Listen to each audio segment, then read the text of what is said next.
Livro do profeta messiânico, no capítulo 58, verso 11. Isaías.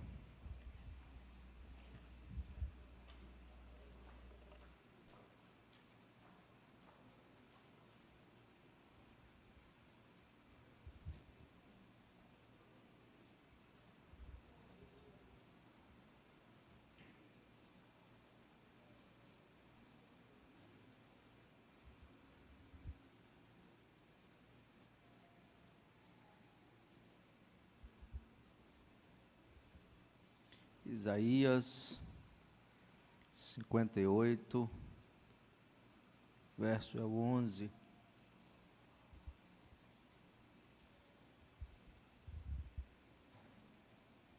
Podemos acompanhar juntos aqui? E o Senhor te guiará continuamente, e fartará a tua alma em lugares áridos, e fortificará os teus ossos. E serás como um jardim regado, e como um manancial, cujas águas nunca faltam. Você pode ler comigo? Vou deixar você ler no 3, vai lá. 3. E o Senhor te guiará continuamente, e fartará a tua alma em lugares áridos, e fortificará os teus ossos, e serás como um jardim regado,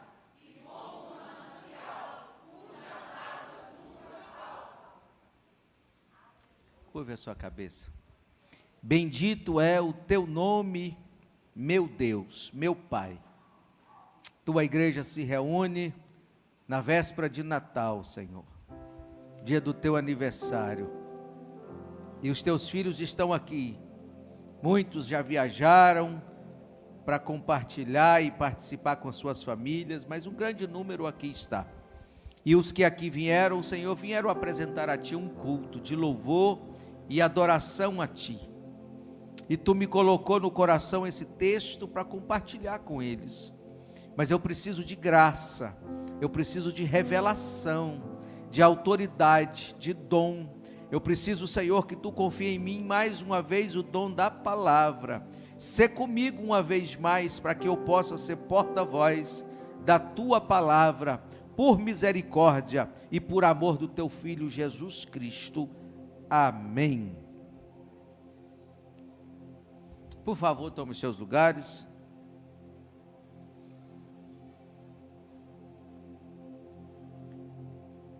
Meus amados irmãos,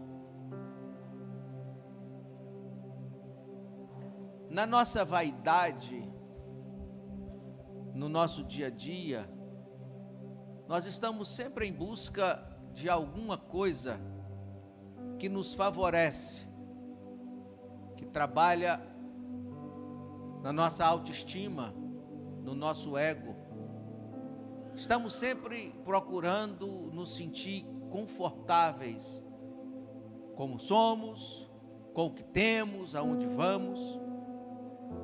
Às vezes, sempre em busca de um reconhecimento, de um elogio. E muitas vezes nós nos esquecemos que tudo começa de dentro para fora. Não é tão importante o que as pessoas acham que eu sou. O mais importante é o que Deus acha de mim. O mais importante é o que Ele vê em mim e através de mim. Eu me preocupo muito, nós nos preocupamos com a performance, né? Como que as pessoas estão nos vendo. Muitas vezes nós vamos atrás de um comentário para tentar amenizar uma situação ou nos justificar. Mas quem nos justifica é Deus. É Ele que nós temos que agradar. É a Ele que nós temos que servir. O texto que lemos traz uma promessa de Deus através do profeta Isaías para o povo.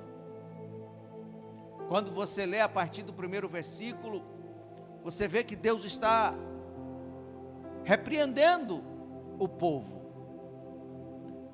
porque existia algumas hipocrisias na atitude daquele povo. Por exemplo, tinha o dia do jejum. Só que o jejum, como todos nós sabemos, ele tem alguns benefícios para a sua saúde. Você sabe que tudo que você come gera algum tipo de efeito. Você come demais, é possível que você vai ficar acima do peso. O alimento, muitos deles, ele provoca inflamação, intoxicação. E o jejum, ele traz alguns benefícios, porque ele pode desintoxicar o seu corpo. O jejum pode desinflamar o seu corpo. O jejum pode te emagrecer. O jejum pode deixar a sua pele um pouco mais bonita, mais saudável, porque não ingerindo um alimento que inflama, a pele não vai absorver e não vai ficar tão manchada. Óbvio que você não vai ficar um tempo tão grande sem se alimentar, mas o jejum traz benefícios. E o mais importante de tudo isso é que o jejum também é um tipo de sacrifício que nós fazemos ao Senhor, nos abdicar do alimento em prol da busca da adoração e do reconhecimento ao Senhor. Só que a Bíblia nos ensina a fazer jejum com propósito. Eu não tenho a mínima condição de jejuar hoje, porque eu tenho que trabalhar, eu tenho que conversar, e quando você não se alimenta, por certo hálito não vai ficar tão agradável. Você, sem alimentar, você vai se sentir fraco, visão escura, e não vai ter um bom desempenho. Então, às vezes, mistura as coisas. Eu não estou dizendo que eu não possa fazê-lo, porque talvez eu não tenha esse tempo todo para parar, para sacrificar ao Senhor. Não estou generalizando, mas existe aquela situação: eu acho que eu vou jejuar, estou precisando fazer um regime mesmo. Eu acho que eu vou jejuar, estou precisando desintoxicar. Então, o que Deus está falando é que existia o dia do jejum, e o povo se reunia para jejuar, mas não era para adorar ao Senhor.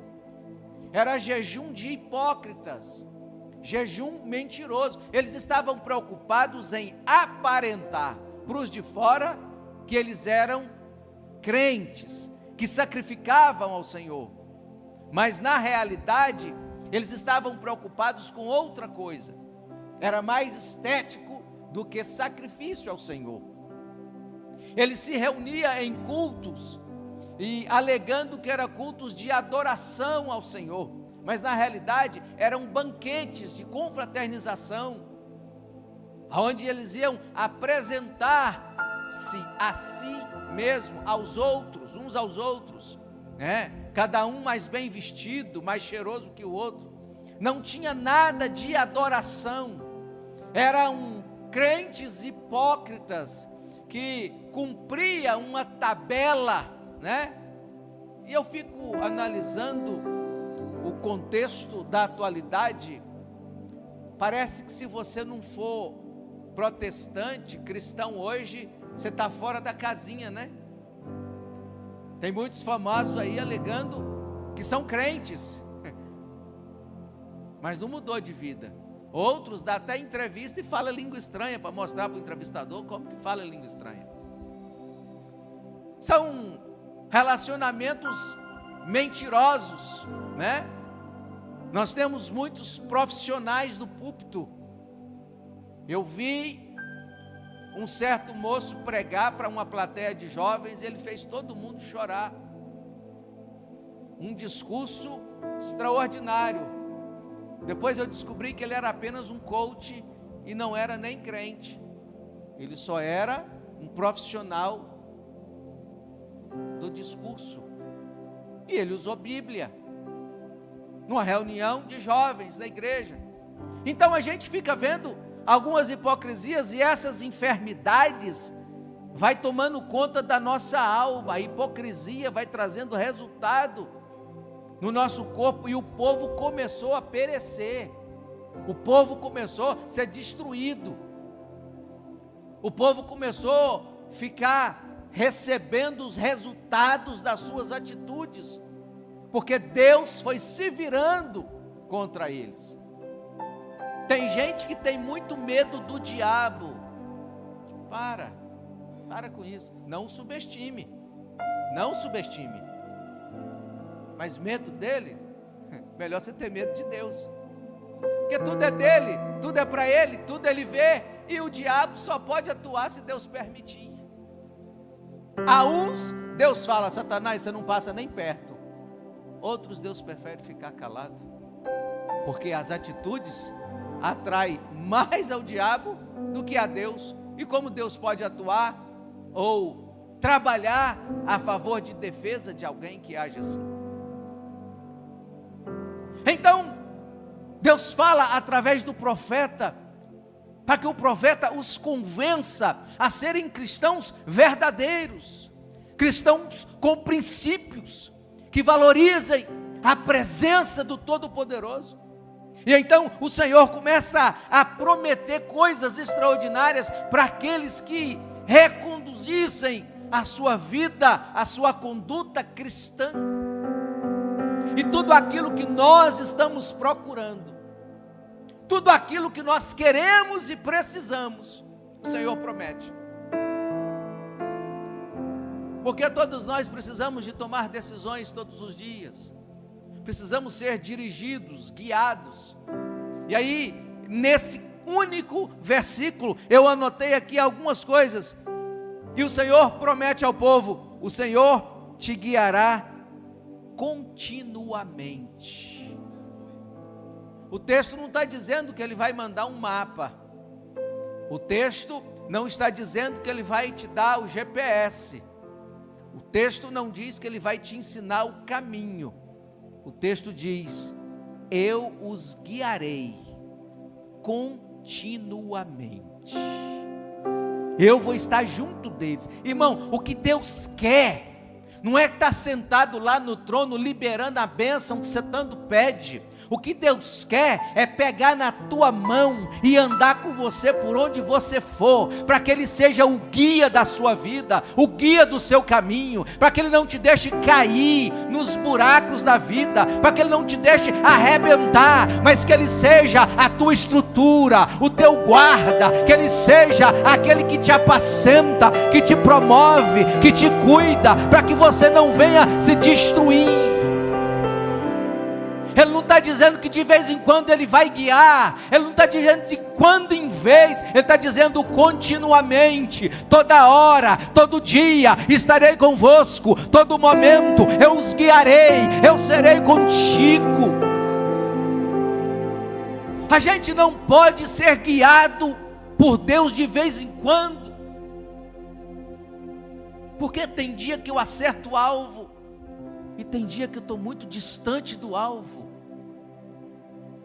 porque tem dia que eu estou mais crente que o outro. De vez em quando eu sou fiel, de vez em quando eu venho na EBD, de vez em quando eu venho no culto da campanha, de vez em quando eu venho no ciclo de oração. Por que eu não tenho uma rotina sadia com Cristo? Porque todo dia eu preciso de direção. Salmo de número 23, Davi escreve: o Senhor é o meu pastor, nada me faltará, guia-me em passos verdejantes, ainda que eu ande pelo vale da sombra da morte, não temerei mal algum, porque tu estás comigo, a tua vara e o teu cajado me guia, me consola. Nós estamos vivendo uma era em que a depressão já está fazendo parte do nosso cotidiano. Já não é mais assustador falar que fulano Beltrano está deprimido. Ah, eu sei como é, eu também tive. Eu sei como é que é esse negócio, eu também passei por isso. Não, você está por fora, eu também estou. Está tomando conta, lógico que cada caso tem a sua especificação, o seu motivo. E eu não estou generalizando todos os casos, cada um tem o seu laudo. Mas é uma época que o mundo está carente.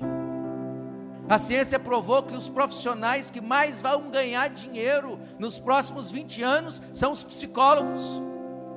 E não estão dando conta da demanda.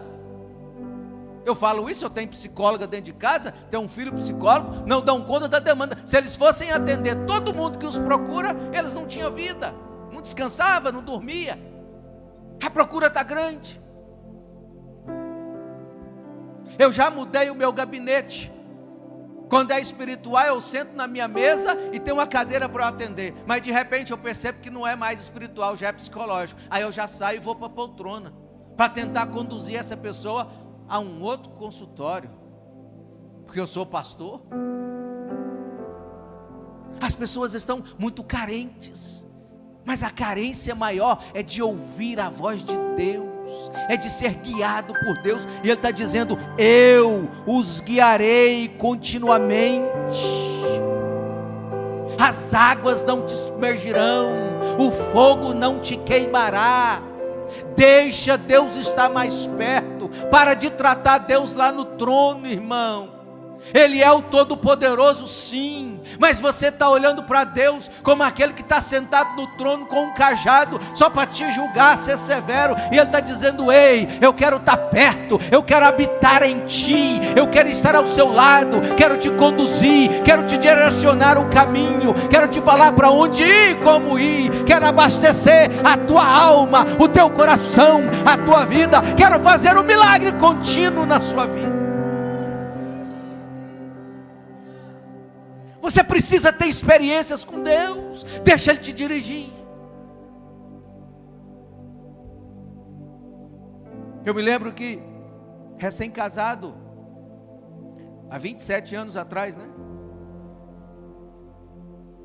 O meu sogro veio a Goiânia, ele morava em Iporá. Ele veio a Goiânia trazer o carro para revisão.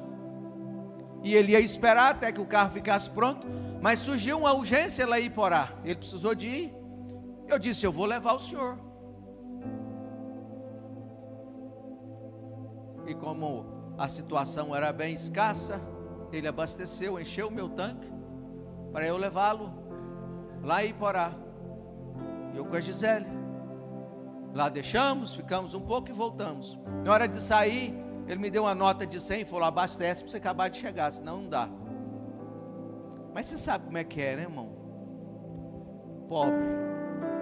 Eu vi aquela nota de 100, eu falei: eu vou de 80 por hora, não vou forçar o carro, porque vai dar para comprar umas misturas lá em casa.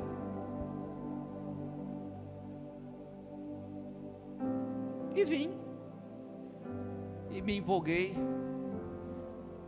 esqueci de olhar o marcador. O que aconteceu? Acabou o combustível. Foi por falta de dinheiro? Não. O dinheiro estava no bolso. Esqueci.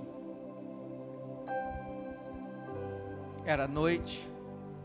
Eu sozinho com essa menina linda. Um ciúme danado. Falei: eu que não vou ficar aqui. O que eu faço agora? O que a gente fez? Demos as mãos e oramos. Eu pedi perdão para Deus. Falei: Senhor, eu devia ter abastecido. Mas eu fiquei tão empolgado com esse dinheiro. Acho que eu nunca tinha visto uma nota de 100. Me ajuda. Prepara um posto para me abastecer. Me ajuda, Senhor. Sei que eu desci do carro depois da oração, dei uma sacudida no carro, dei partida, ele funcionou. Aí eu andei 3 quilômetros e vi um clarão. Que eu olhei um posto de gasolina novinho. Falei: uau, que bacana. Ainda bem que tem um posto. Parei. Aí falei pro rapaz: bota 100 conto. Loirinho, do olho azulzinho. Ele deu um sorriso que eu nunca me esqueci daquele sorriso. pôs a mão dentro do carro, pôs a mão na minha cabeça, falou: Deus te abençoe. Olhou para ela, deu um tchauzinho, colocou o 100, entreguei o 100, ele pôs a mão na minha cabeça de novo e falou: Deus é contigo. Eu dei partida e saí. Quando a gente rodou assim uns 300 metros, a Gisela falou: que negócio é esse do frentista pôr a mão na sua cabeça? Deus te abençoe, Deus é contigo. Como assim? Frentista não faz isso. Aí eu freiei o carro e olhamos para trás. O lugar onde estava o posto não existia. Era mata pura, não tinha nada. Aí nós acabamos de chegar em Goiânia, transbordando em línguas estranhas, louvando ao Senhor, porque apesar de um erro, nós estávamos sendo dirigidos por Deus. Quando você está com mãos dadas com o Senhor, irmão, sabe o que acontece? Nos lugares ermos e difíceis, Ele faz um milagre na tua vida. O Senhor promove situações. Segunda coisa que eu anotei, que está dentro do texto: o Senhor fartará, mesmo no deserto, em lugares áridos e secos, não vai te faltar. Ei, fica tranquilo, há uma promessa para a tua vida. Há uma sequidão terrível, há um deserto causticante, mas não é para você. É para quem não está de mãos dadas com o Senhor, mas quem está andando na direção com Jesus, quem está segurando na mão de Jesus e deixando Ele guiar, Ele vai fartar a tua vida, não vai deixar faltar as coisas que você necessita. Você não vai ficar sozinho e abandonado. Ele te trouxe aqui essa noite para dizer: fica perto de mim, deixa eu segurar na tua mão e te ajudar.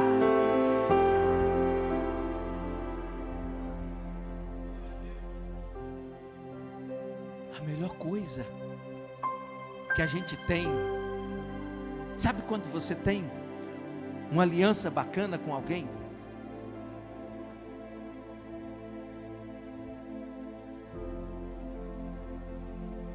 Que você sabe que pode confiar. Qualquer coisa que chegar para ela, ela vai me proteger, vai me guiar. Sabe aquela pessoa que você está perto, que você tem uma aliança com ela, que tudo que você precisar, ela está junto, está com você, para qualquer coisa, para te ajudar, para te servir, para te elogiar. Isso não é bom?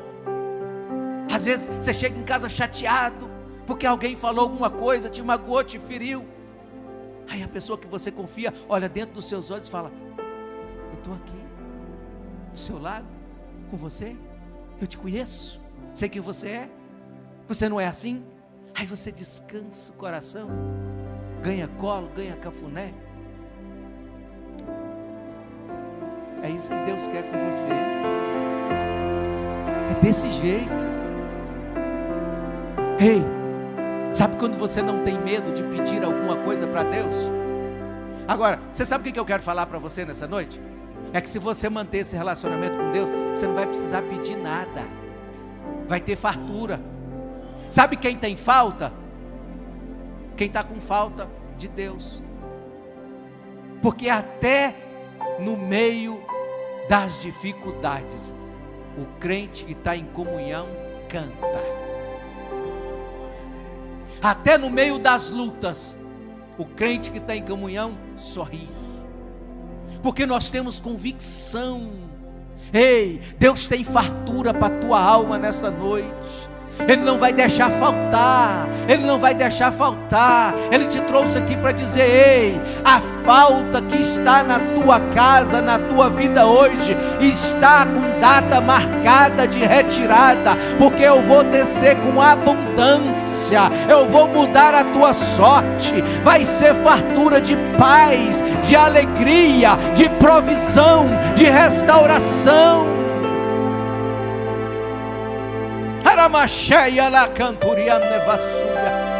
A terceira coisa que eu anotei nesse texto, no mesmo versículo: fortalecerá os teus ossos.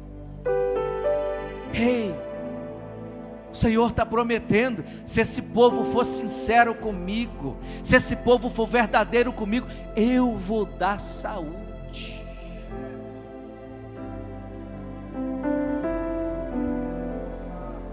Quem é que não quer saúde?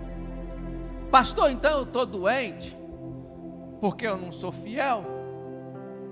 Não. Ele prometeu, ele não prometeu que seria só bonança. Ele falou que nós teríamos aflições. Ele disse que os pobres sempre teremos no nosso meio, os doentes sempre teremos no nosso meio.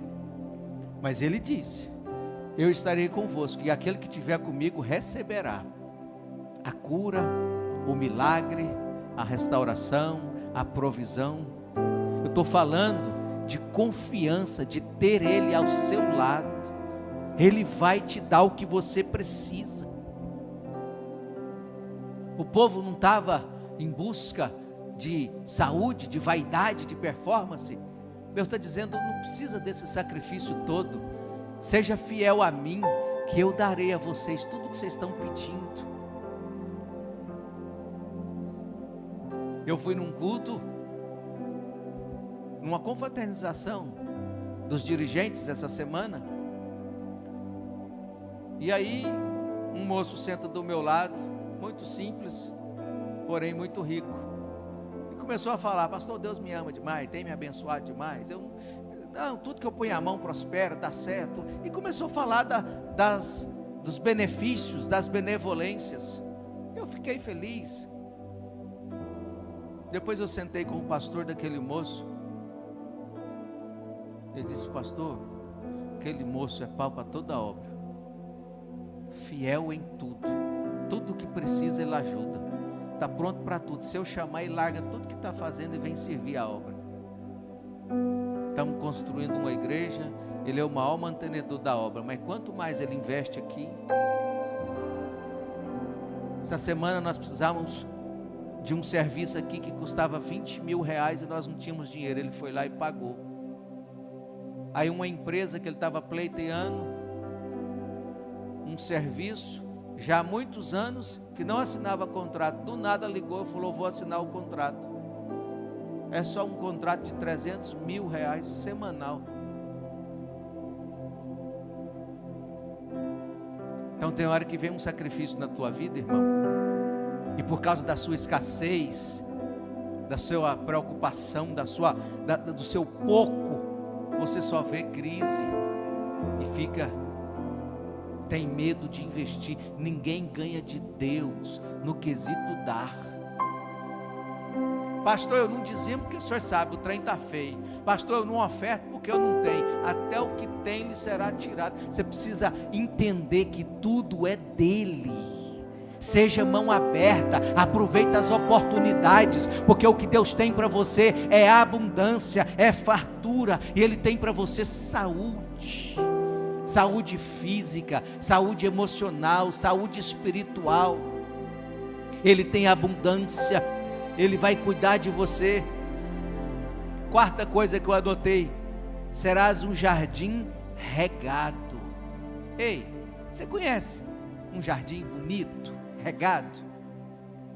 Jardim proporciona descanso, jardim proporciona sombra, jardim proporciona frutos. Eu tenho um jardim lá em casa, irmão. Um dia que eu esqueço de regar, as florzinhas amanhecem murcha no outro dia,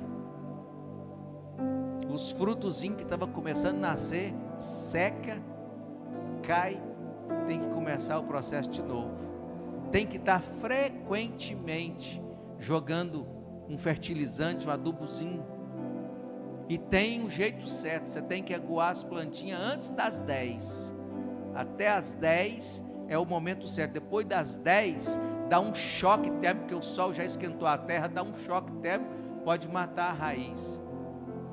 E aí você fica até as 18, você não agoa, porque senão dá um choque. Só depois das 18, Você já viu tanto que é difícil cuidar de um jardim? Sem falar nas podas, né? Na arrumação, na ajeitação. Tem dia que você tira o dia inteirinho para mexer. Você entendeu o que eu estou falando? Serás como um jardim regado. Todo mundo que chegar perto vai sentir o cheiro suave do Espírito Santo na tua vida.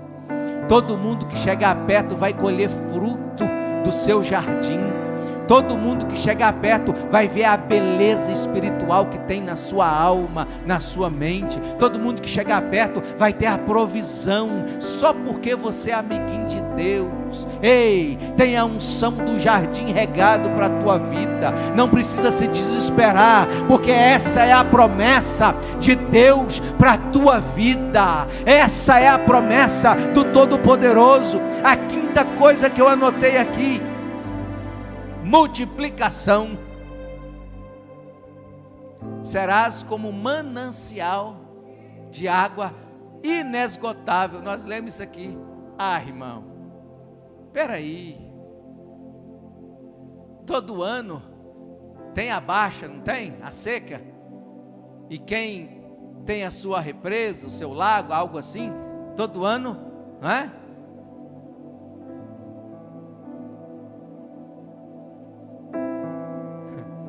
Fonte inesgotável. Você será abastecido. As coisas que Deus colocar na sua mão vão se multiplicar. As coisas que Deus liberou para você não vai acabar.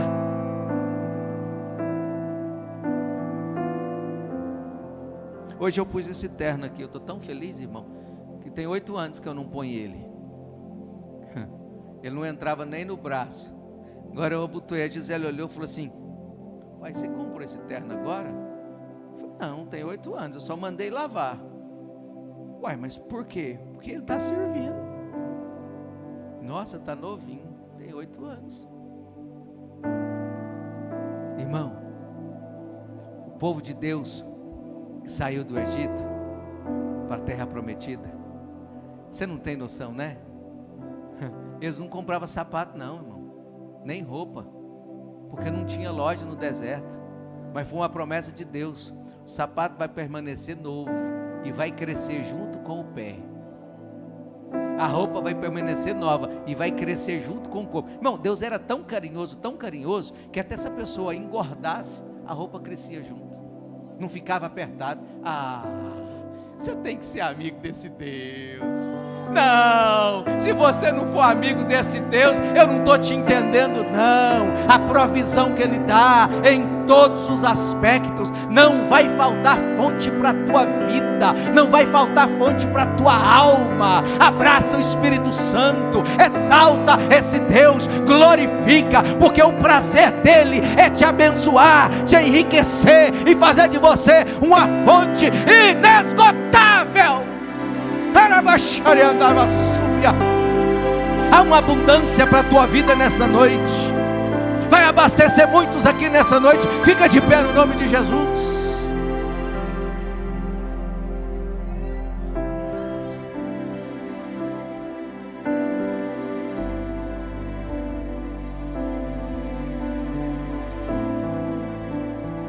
Como eu gostaria que você guardasse na sua alma: